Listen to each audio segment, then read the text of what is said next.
Hello friends, back to Republica class. Topic is Trade Union Act 1926. पीछे इसकी संरचना, उसकी श्रम संघ के जो ट्रेड यूनियन के कार्य, उद्देश्य आदि को हम लोग देख चुके हैं। इसकी थोड़ी सी हिस्ट्री को देख चुके हैं। आगे हम लोग इसके रजिस्ट्रेशन जो होता है इसका, उसको हम लोग देखें तो श्रम संघ का रजिस्ट्रेशन, तो ट्रेड यूनियन है, ट्रेड यूनियन का रजिस्ट्रेशन कैसे होता है, तो ट्रेड यूनियन के श्रम संघों के पंजीकरण की व्यवस्था करना तथा पंजीकृत श्रम संघों को एक विधिक और निगमित हैसियत प्रदान है। ठीक है, चलिए, एक लीगल और कॉर्पोरेट, ठीक है, कॉर्पोरेशन की हैसियत है, स्टेटस है। और अधिनियम के अंतर्गत क्या है कि श्रम संघों के कार्यकारिणी की और सदस्यों के समुचित श्रम संघ की गतिविधियों के लिए सिविल और आपराधिक दायित्व से उन्मुक्ति की व्यवस्था की गई है। ठीक है, चलिए, तो दो बातें इसमें है कि एक विधिक और निगमित हैसियत है, इसे जो श्रम संघ है विधिक और निगमित हैसियत है, यानी लीगल है और कॉर्पोरेट स्टेटस है इसे। दूसरा है कि सिविल और आपराधिक दायित्व से उन्मुक्ति, इसको हम लोग आगे भी देखेंगे। ठीक है, जो क्रिमिनल और सिविल दायित्व है उससे इन्हें वेवअप दिया गया है। अब है कि इसमें जो कि मैं बता चुका हूँ पहले, इसमें केंद्र और राज्य सरकार को, यानी इसके रजिस्ट्रेशन के लिए या इसे देखने के लिए केंद्र और राज्य सरकार के स्तर पर श्रम संघों के लिए एक रजिस्ट्रार की, एक इधर आप देखें, एक रजिस्ट्रार की नियुक्ति होती है। ठीक है, अब जो आवेदन है, आवेदन की क्या प्रक्रिया है, मान लीजिए कोई श्रम संघ बनाना चाह रहा है तो उसके लिए क्या प्रोसेस है। ठीक है, रजिस्ट्रेशन का क्या प्रोसेस होगा, कैसे अप्लाई करेगा, तो इसमें क्या है कि कोई भी व्यक्ति जो उसका सदस्य है, श्रम संघ का सदस्य है, सदस्य संघ के नियमों पर हस्ताक्षर करके रजिस्ट्रार के पास आवेदन करेगा, दे सकता है। ठीक है, और उसमें क्या है कि 7 या अधिक व्यक्ति का होना चाहिए। ठीक है, 7 या अधिक व्यक्ति श्रम संघ का जो नियम है, ठीक है, वह उस पर क्या करेगा, हस्ताक्षर करेगा, संघ के नियमों पर हस्ताक्षर करेगा और हस्ताक्षर करके वह आवेदन देगा। ठीक है, आवेदन के समय श्रम संघों के सदस्यों की संख्या नियोजित श्रमिकों की संख्या के 10%, न्यूनतम 7 हो सकता है, या 100 यानी मात्रा में 100, जो भी कम हो से कम नहीं होना चाहिए। यानी टोटल श्रमिकों की संख्या का 10%, 10%, और दूसरा है कि संख्या के हिसाब से 100, जो भी कम होगा उससे कम नहीं होना चाहिए। यानी संघ बनाने के लिए, ट्रेड यूनियन बनाने के लिए एक कंडीशन हो गया कि 10% के नियम को फॉलो करेगा, साथ ही उसमें संख्या के हिसाब से 100 से कम भी नहीं होना चाहिए। ठीक है, तो ऐसा नहीं है कि बस 10 लोग मिल करके और जाकर के ट्रेड यूनियन बना दिया। ठीक है, तो उसके कुछ नॉर्म्स होते हैं, इसको फॉलो करना होगा, और ये सारी चीज़ें हमारे ट्रेड यूनियन एक्ट 1926 में मेंशन है। अच्छा, जो एप्लीकेशन दिया जाएगा उसमें क्या क्या होगा, निम्न चीज़ों को इंफॉर्मेशन देनी होगी, उसको भरना होगा। ठीक है, इसमें आवेदन देने वाले सदस्यों का नाम है, उसका क्या प्रोफेशन है, क्या उसके पता है, एड्रेस है, उसको मेंशन करना होगा। किस एड्रेस पर, यानी उसका ऑफिस क्या होगा, ठीक है, कार्यालय का पता को मेंशन करना होगा। फिर इसके अलावा उसमें संघ के जो पदाधिकारी होंगे, यानी टॉप लेवल के जो पोस्ट होल्डर होंगे, जिसमें अध्यक्ष, उपाध्यक्ष, सेक्रेटरी, महासचिव आदि होते हैं, कोषाध्यक्ष, तो उनका नाम, उम्र, पता पैसा आदि सारी चीज़ें उनकी डिटेल देनी होती है। ठीक, एक किसी भी ऐसा नहीं कि केवल ट्रेड यूनियन में होता है कि कहीं भी कोई भी कंपनी एक्ट के तहत भी, या मान लीजिए एक एनजीओ ही बनानी है तो उसमें भी रजिस्ट्रेशन, तो कहीं भी आप रजिस्ट्रेशन कराने के लिए आप जाते हैं तो इन चीज़ों को फॉलो करना होता है। ठीक है, तो वही चीज़ें यहाँ भी हैं। फिर उसमें है कि इसके अलावा क्या है कि जो श्रम संघ का नाम क्या होगा, कुछ तो नाम होगा उसका, भारतीय मजदूर संघ, हिंदुस्तान मजदूर संघ, एटेक, ठीक है, C2, ठीक है, कुछ भी तो नाम होगा। तो all India trade union Congress, कुछ भी XYZ नाम होगा, उस नाम को दिखाना होगा। नाम क्या है, उद्देश्य क्या है, मेंशन करना होगा। सदस्यों की सूची को दिखाना होगा। पदाधिकारियों की स्थिति और उसकी नियुक्ति तथा हटाने की प्रक्रिया, यानी कैसे उसको अपॉइंट किया जाएगा और कैसे हटाया जाएगा आवश्यकता पड़ने पर, वो सारी चीज़ें आपको यहाँ पर क्लियर करना होगा। ठीक है, एक मेमोरेंडम होता है, एक तरह से कॉन्स्टिट्यूशन आप कह लें, कॉन्स्टिट्यूशन की तरह होता है कि सारी चीज़ आपको मेंशन करना होता है, उसकी पूरी की पूरी संरचना, कार्य पद्धति, उद्देश्य, सारी चीज़ों को इस एप्लीकेशन में भरना होता है और रजिस्ट्रार ऑफिस में जाकर के इसका आवेदन करना होता है। ठीक है, और आपका अगर आवेदन सही माना गया, सारे नॉर्म्स को अगर आप फॉलो करते हैं तो वह रजिस्टर्ड हो जाता है वह ट्रेड यूनियन। ठीक है, रजिस्टर्ड हो जाने के बाद फिर उसे कुछ अधिकार मिल जाता है, फिर उसकी कुछ दायित्व होते हैं जिसको हम लोग देखेंगे। ठीक है, फिर क्या है कि वह तरीका क्या होगा जिससे श्रम संघ का विघटन होगा, वह भी आपको बताना होगा। ठीक है, इसमें रजिस्ट्रार अगर संतुष्ट हो जाएगा तो वह रजिस्ट्री का प्रमाण पत्र जारी कर देगा। ठीक है, अब है कि पंजीकरण का रद्द किया जाना, तो इसमें है कि कैसे वापस लिया जा सकता है। ठीक है, कैसे रद्द करना है। ठीक है, यह चीज़ें होती है। तो रद्द करने का जो ये है कंडीशन है, वह क्या है कि इसमें श्रम संघ पंजीकरण रद्द करने का अगर आवेदन देता है, यानी किस परिस्थिति में वह रद्द हो जाएगा। ठीक है, कैंसिल हो जाएगा। तो अगर वह श्रम संघ स्वयं ही पंजीकरण को रद्द करने का आवेदन देता है।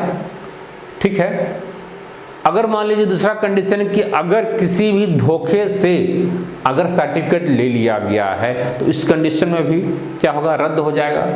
तीसरा है कि श्रम संघ के सदस्यों की संख्या निर्धारित संख्या से अगर कम होगी, महत्वपूर्ण बातें हैं। अब मान लीजिए यहाँ से प्रश्न बन गया कि किस परिस्थिति में ट्रेड यूनियन को भंग किया जा सकता है। ठीक है, उसकी पंजीकरण को रद्द किया जा सकता है। तो ये सारी चीजें आपको यहाँ पर आपको दिया गया है, इसलिए एक एक पॉइंट इंपॉर्टेंट है, डिटेल में हमें जाना ही होगा, कोई ऑप्शन नहीं है। ठीक है, बहुत सारी चीजें कॉमन सेंस से भी आप कर सकते हैं, इसलिए ध्यान से सुनिए, फिर वो चीजें याद भी हो जाएगी। ठीक है, तो अगर सदस्यों की संख्या अगर कम है, उसको अगर फॉलो नहीं करता है तो इस आधार पर भी रद्द हो जाएगा। ठीक, अब है कि आगे अपील काफ़ी इंपॉर्टेंट है। तो इसमें क्या है कि जो रजिस्ट्रार श्रम संघ को पंजीकृत करने से इनकार करता है तो पंजीकरण को वापस लेने या उसे रद्द करने की स्थिति में न्यायालय में अपील किया जा सकता है, यानी उस रजिस्ट्रार के विरुद्ध आप न्यायालय में जा सकते हैं। यानी रजिस्ट्रार का निर्णय अंतिम नहीं होगा, अपील किया जा सकता है कोर्ट में। ठीक है, अब प्रश्न यहाँ से बन सकता है कि क्या इसके विरुद्ध न्यायालय में जाया जा सकता है? जाया जा सकता है। ठीक है, कहाँ कहाँ से प्रश्न बनेगा सब मैं आपको दिखा रहा हूँ। अब श्रम संघों का अधिकार है, तो एक तो निगमित परिस्थिति है, इसमें क्या है सामान्य मुद्रा या इसमें जो मोहर होता है उसके पास मोहर होना चाहिए, स्टंप होना चाहिए। ठीक है, और इस पर वाद चलाने तथा इसे किसी अन्य पर वाद चलाने का अधिकार प्राप्त होगा। दूसरे पर वाद को चला सकता है। अब है कि श्रम विवादों में जो आपराधिक षड्यंत्र है, ठीक है, जो क्रिमिनल कॉन्स्पिरेसी है कि आरोप से इसे उन्मुक्त किया गया है। ठीक, एक बहुत बड़ी इन्हें छूट है। श्रम संघ के अधिकारियों पर व्यवसाय से संबंधित किसी समझौते या वार्ता को आईपीसी के सेक्शन 120 के तहत अपराध नहीं घोषित किया जा सकता है। अगला है कि श्रम संघ पर केवल इसलिए सिविल मुकदमा नहीं चलाया जा सकता है कि श्रम संघ की कार्यवाही से व्यवसाय को क्षति पहुंचती है। तो आप देखेंगे कि जो श्रम संघ है उसे सिविल के संदर्भ में भी और क्रिमिनल एक्ट के तहत भी, ठीक है, छूट दी गई है। तो यह काफ़ी एक महत्वपूर्ण छूट है, इसको आप याद रखेंगे, ठीक है, कि दोनों से इसे उन्मुक्त रखा गया है। तभी तो वह स्वतंत्र होकर के काम कर पाएगा ना। अदरवाइज क्या होगा कि जो श्रम संघ हैं या तो उस पर अनेकों झूठा आरोप भी लोग लगा सकता है, उसको फंसाया जा सकता है। तो इसीलिए उन्मुक्ति जरूरी है, उन्हें पावर दिया गया है एक तरह से। संविदा भंग से मुक्ति। अब श्रम संघ के किसी पदाधिकारी, ठीक है, कोई भी पदाधिकारी जो होगा या सदस्य के खिलाफ सिविल न्यायालय में केवल इस आधार पर मुकदमा नहीं चलाया जा सकता कि उसके व्यवहार से संविदा भंग करने की उत्प्रेरणा मिली है, ठीक है, इस आधार पर उस पर सिविल केस नहीं किया जा सकता है, मुकदमा नहीं चलाया जा सकता है, ठीक है। तो इस सारी चीज़ों से इन्हें वेव ऑफ मिला है, इन्हें छूट दी गई है, इन्हें उन्मुक्त किया गया है ताकि ये अपनी काम को स्वतंत्रता पूर्वक बिना भय डर के निष्पक्ष होकर के कर सके, ठीक। अब है कि बहुत अच्छी चीज़ें देखिए, टॉर्ट्स के दायित्व से भी मुक्ति इन्हें दी गई है, ठीक है। इंडियन टॉर्ट्स एक्ट के तहत भी इन्हें उन टॉर्ट्स से उन्मुक्त किया गया है। टॉर्ट्स जो छोटी छोटी गलतियां हम करते हैं, ठीक है, तो उनसे भी उन्मुक्ति मिली है और व्यवसाय के अवरोध के आरोप से उन्मुक्ति है। तो ये सारा इनका क्या है, इनको दिया गया विशेष अधिकार है, ठीक है, ताकि अपने कार्यों को संपन्न कर सके स्वतंत्रता पूर्वक। अब पंजीकरण श्रम संघों का दायित्व में, अब जो दायित्व है वो तो अब अधिकार हो गया, अधिकार क्या क्या दिया गया है या उन्मुक्ति किन किन चीज़ों से उन्हें उन्मुक्त किया गया है। अब है कि दायित्व क्या है, क्या क्या रिस्पॉन्सिबिलिटी है इनकी, ठीक है। तो रिस्पॉन्सिबिलिटी में क्या है कि साधारण निधियों के लिए जाने वाले खर्च से संबंधित दायित्व, ठीक है, यानी जो इनके पास फंड होगा उस संदर्भ में इनकी रिस्पॉन्सिबिलिटी है कि उस फंड का क्या हो, मिसयूज नहीं हो, अपव्यय नहीं हो, वह स्टाफ्स के, एम्प्लॉय के, श्रमिकों के कल्याण के लिए खर्चा हो, ठीक है, पदाधिकारियों के वेतन भत्ते आदि के संदर्भ में वह खर्चा हो, प्रशासन पर खर्चा हो, विधिक कार्यवाही में खर्चा हो, श्रम विवादों और सदस्यों की क्षतिपूर्ति के संदर्भ में वह व्यय हो, सामाजिक सहायता के रूप में, बीमा के संदर्भ में, ठीक है, और प्रकाशन व्यय।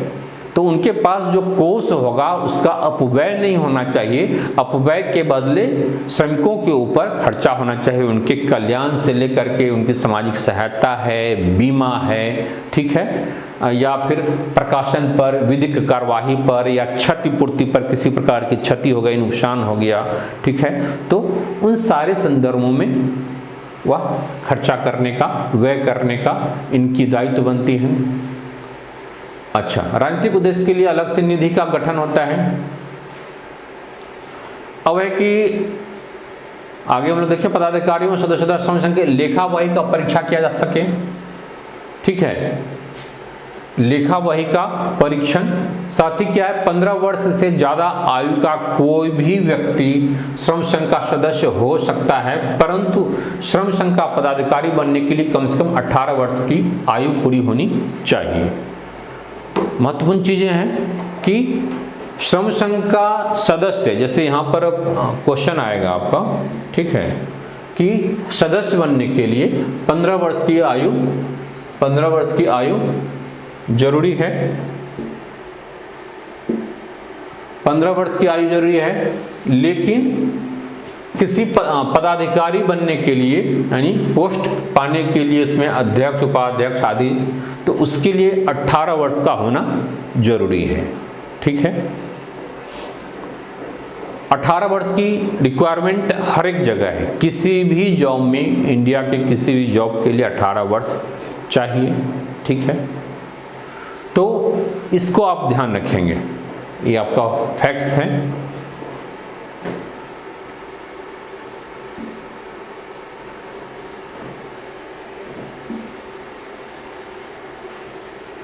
अब आगे हम लोग बढ़ रहे हैं।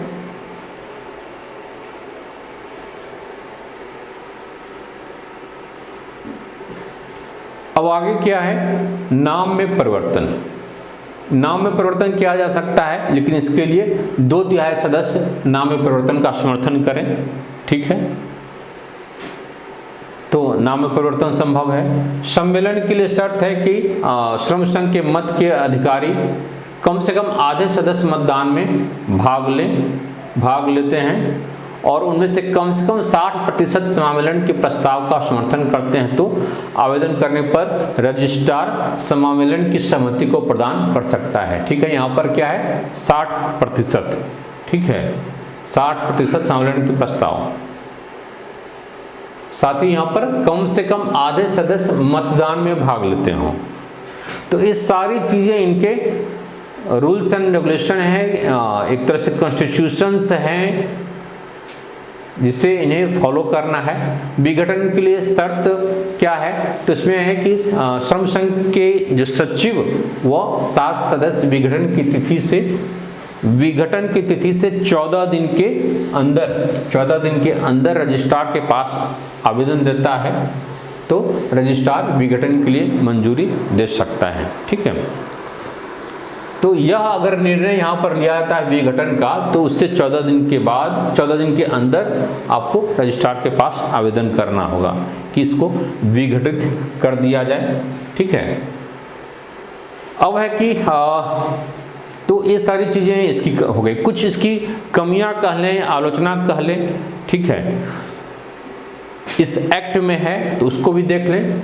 तो श्रम संघों में पंजीकरण की अनिवार्य नहीं होना, श्रम संघों के पंजीकरण का अनिवार्य नहीं होना। दूसरी महत्वपूर्ण बात है कि इससे क्या होगा कि छोटे आकार के श्रम संघों की स्थापना को भी प्रोत्साहन मिलेगा। तीसरी बात है कि श्रम संघ के कार्यकारिणी में बाहरी व्यक्तियों को भी प्रोत्साहन मिल जाता है, यानी वह स्वयं श्रमिक नहीं है, एम्प्लॉय नहीं है, लेकिन फिर भी उसका सदस्य बन जाता है श्रम संघ का। बहुत सारे ऐसे लीडर्स हैं जो एम्प्लॉय नहीं रहे हैं, लेकिन श्रम संघ के सदस्य हैं और काफ़ी ऊंचे पदों पर रहे हैं। तो ये सारी कमियां हैं, ड्रॉबैक है इस एक्ट का। जो रजिस्ट्रार है, रजिस्ट्रार की सीमित शक्तियां, साथ ही दंड देने का भी बहुत प्रभावी अधिकार नहीं है, इसलिए अप्रभावी दंड प्रक्रिया इसमें है। अगर विवरण नहीं दिया जाता है, उसके बारे में डिटेल्स इंफॉर्मेशन नहीं भेजने पर शिथिल नियंत्रण, कोई ऐसी कंट्रोल करने का कोई बहुत ही स्ट्रॉन्ग प्रोविजंस नहीं है यहाँ पर। मान्यता संबंधी उपबंधों का अभाव, तो ये सारी क्या है, इसकी कमियां हैं इस श्रम संघ एक्ट 1926 का, ठीक है। तो अब तक हमने जो देखा, इसको तेजी से एक बार हम लोग रिवीजन कर लें, ठीक है। फिर आगे हम लोग देखेंगे कि भारत में श्रम संघ का क्या हिस्ट्री रहा है, कौन कौन से श्रम संघ यहाँ पर काम किया है, कर रहा है, ठीक है।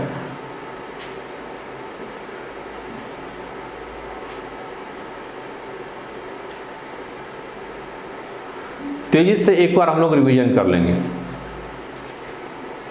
ये आपका फर्स्ट, ये सारा चीज़ आप लोगों को मिल जाएगा, इसलिए घबराना नहीं है, ठीक है।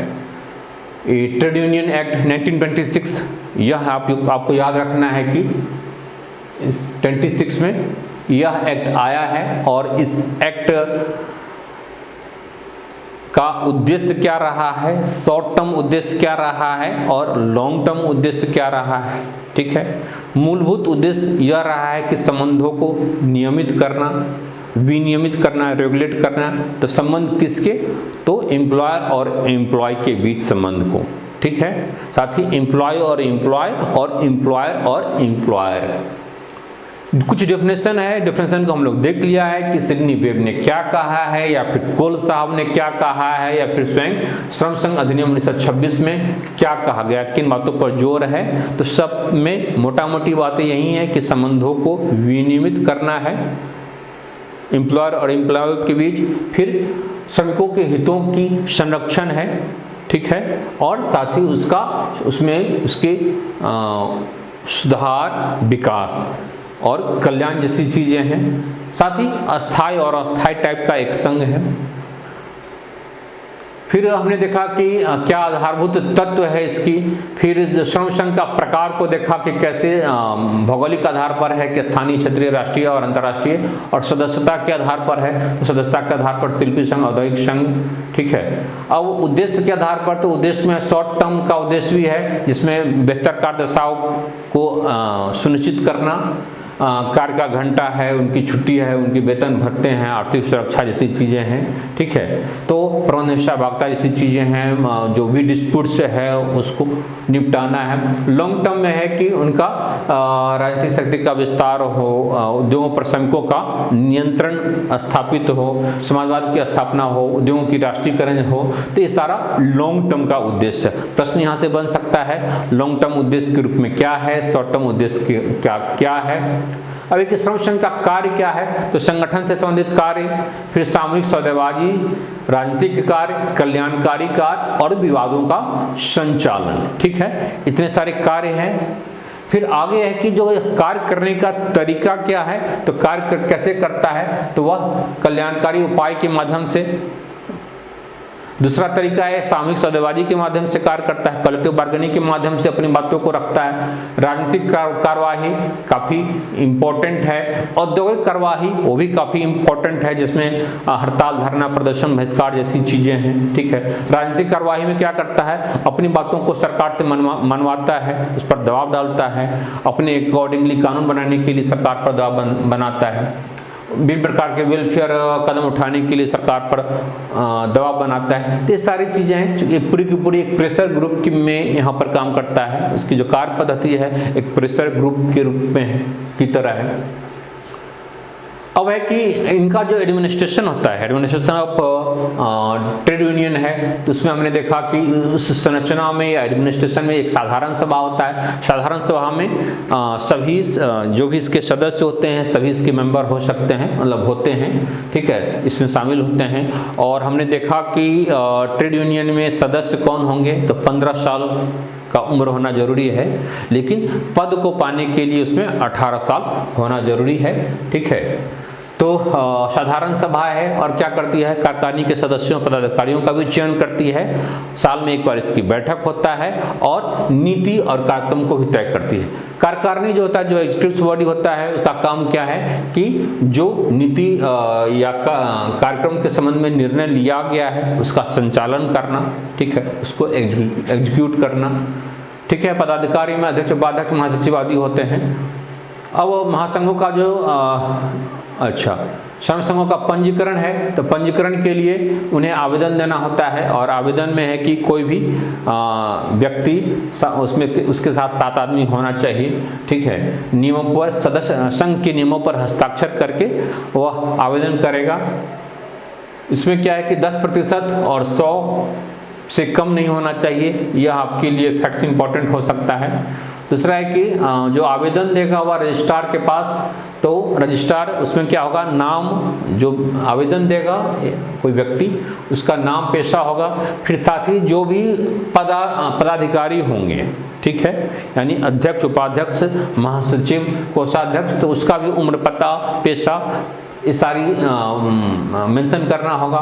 फिर उसमें है कि अन्य चीज़ें हैं सूचना के रूप में, संघ का नाम क्या होगा, उसका क्या उद्देश्य है, सदस्यों की सूचियाँ यानी कौन कौन से इसके सदस्य होंगे, ठीक है, ये सारी चीज़ें उसे मेंशन करना होगा। फिर है कि अगर ये सारी चीज़ें सही पाई जाती है तो रजिस्ट्रार उसको क्या करेगा, पंजीकृत कर देगा और सर्टिफिकेट इशू करेगा। फिर रद्द किया जाना है तो रद्द करने का है कि क्या नियम होगा वह भी आपको मेंशन करना होगा, या फिर रद्द करने का जो आधार होता है रजिस्ट्रार के द्वारा वह यह होता है कि अगर आपने धोखे से प्रमाण पत्र पा लिया है, सर्टिफिकेट, तो इस आधार पर भी रद्द हो जाएगा। अगर आप सदस्य संख्या को फॉलो नहीं किया आपने, ठीक है, तो इस आधार पर भी रद्द हो जाएगा। तीसरा है कि अगर आपने स्वयं ही रद्द करने के लिए आवेदन दिया है। अपील का अधिकार है, जो भी होगा आप रजिस्ट्रार के विरुद्ध अपील कर सकते हैं न्यायालय में। अब वो कुछ इनको जो अधिकार दिया गया है तो उसमें हमने देखा कि कैसे इनको कई मामलों में सिविल से रिलेटेड, फिर क्रिमिनल एक्ट के तहत भी उन्हें उन्मुक्ति दी गई है ताकि वो स्वतंत्रतापूर्वक कोई काम कर सके। आईपीसी सेक्शन 120B के तहत दिया गया है, ठीक है। क्षमता भंग से उनको मुक्ति मिली है, टॉर्ट्स के तहत उनको मुक्ति दी गई है, दायित्व से मुक्ति है, या व्यवसाय के अवरोध के संदर्भ में भी इनसे उनको उन्मुक्त किया गया है, ठीक है। अब एक जो इनका फंड होगा साधारण निधियों के लिए किए जाने वाले खर्चों का दायित्व कैसे कैसे खर्चा करेगा, तो अपव्यय नहीं करेगा। कहाँ कहाँ खर्चा करेगा तो हम लोग देख चुके हैं। राजनीतिक उद्देश्य के लिए अलग से निधि का गठन है। 15 वर्ष वाला हम देख चुके हैं कि 15 वर्ष से कम आयु का व्यक्ति इसका सदस्य नहीं हो सकता है श्रम संघ का, और पदाधिकारी के लिए 18 वर्ष। नाम परिवर्तन के लिए क्या चाहिए, तो 2/3 सदस्य का नाम परिवर्तन का समर्थन करे तो नाम परिवर्तन भी किया जा सकता है। तो ये सारी चीज़ें हैं। विघटन के लिए शर्त को हम लोग देख चुके हैं कि 7 सदस्य होना चाहिए और विघटन की तिथि से 14 दिन के अंदर आप आवेदन करेंगे, ठीक है। लास्ट में कुछ कमियां है, इसकी आलोचना है कि क्या क्या इस एक्ट की प्रोविजंस की कमी है, तो उसको भी हमने देख लिया, ठीक है। तो इस प्रकार से आपका यह जो ट्रेड यूनियन एक्ट है 1926 इसको हम लोगों ने देख लिया है। अब आगे हम भारत में क्या ट्रेड यूनियन का क्या हिस्ट्री रहा है, history of trade union in India को देखेंगे, और जो विभिन्न ट्रेड यूनियंस की स्थापना हुई। अभी तो हमने सैद्धांतिक बातें किया है, ठीक है। व्यवहारिक स्तर पर विभिन्न ट्रेड यूनियंस की स्थापना इंडिया में हुई है 1975 के बाद। 1875 नहीं, 1851 और 54 के बाद जब यहाँ पर इंडस्ट्री लगा था, तो भिन्न फेज में हुआ है। तो इसको हम लोग अगले टॉपिक में देखेंगे। जो इस अब तक हमने जो भी किया, हमें लग रहा है कि यहाँ से कोई क्वेश्चन अब आपका गलत नहीं होना चाहिए। हमने रिवीजन भी कर लिया और ये सारा मैटर आपको कंटेंट वह आपकी रिपब्लिका IAS के ऐप पर PDF फॉर्मेट में मिल जाएगा, ठीक है। कोई परेशानी होगी तो पर्सनली आप मेरे से कांटेक्ट कर सकते हैं, ठीक है। YouTube पर डालना संभव नहीं है, तो इसके लिए आपको रजिस्टर्ड मेंबर बनना होगा, ठीक है। अब अगले टॉपिक्स पर हम लोग मिलते हैं। ओके।